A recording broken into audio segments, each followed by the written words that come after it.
Alright guys, it's that time again, and in this time it's going to be an Onslaught special.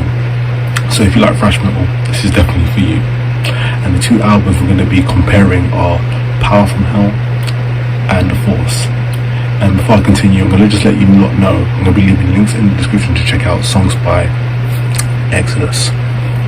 So let's continue.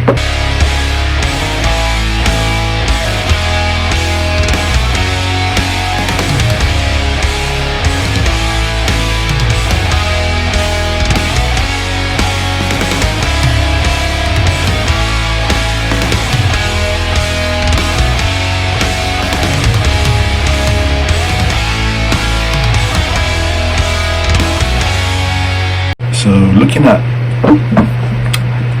Power from Hell, albums like Black Metal, To Make a Therion, Obsessed by Cruelty are usually mentioned when in the discussion of early black metal arises. Each album received a very filthy raw blend of thrash metal with elements of what would later go on to become black metal and death metal even. However, not every band played this style of proto metal and would go on to be that influential. One such band that comes to mind would be Onslaught, and that's why we're talking about this album, Power from Hell. Okay, Onslaught joins the list of bands that dabbled in mixing of early thrash and black death elements, both in sound and imagery. The music on this album is typical of the proto sound, filthy, raw, fast thrash metal with an extra ingredient of proto. The guitars play with a high speed relentlessness that is thick and sinister, creating both headbanging riffs and catchy rhythms. The bass is very murky, creating a nice layer of the complements the guitars and adds to the overall dark and demonic atmosphere. The drumming plays a very tempo-pounding and crashy style that drives the songs forward with non-stop force.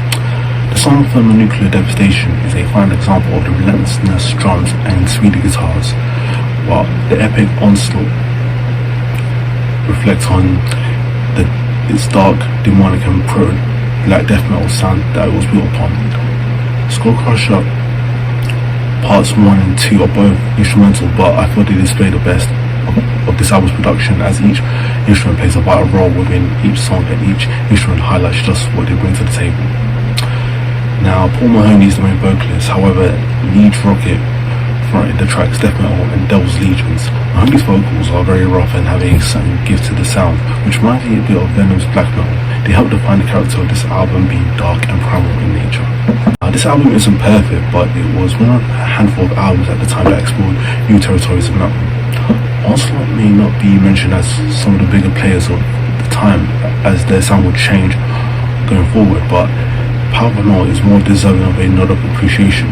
Either way, for fans of a nice primordial thrash attack or those looking to add to their early black death metal experience, go ahead and listen. So switching gears, we're going to look at The Force. Now, I never really understood why people got up in arms about Onslaught's third album, In Search of Sanity, until I heard the total thrashing insanity of this one, and their second deserves an honorable mention as well. And you have to think, what in the world were Polygram thinking when they were signing these guys? Right?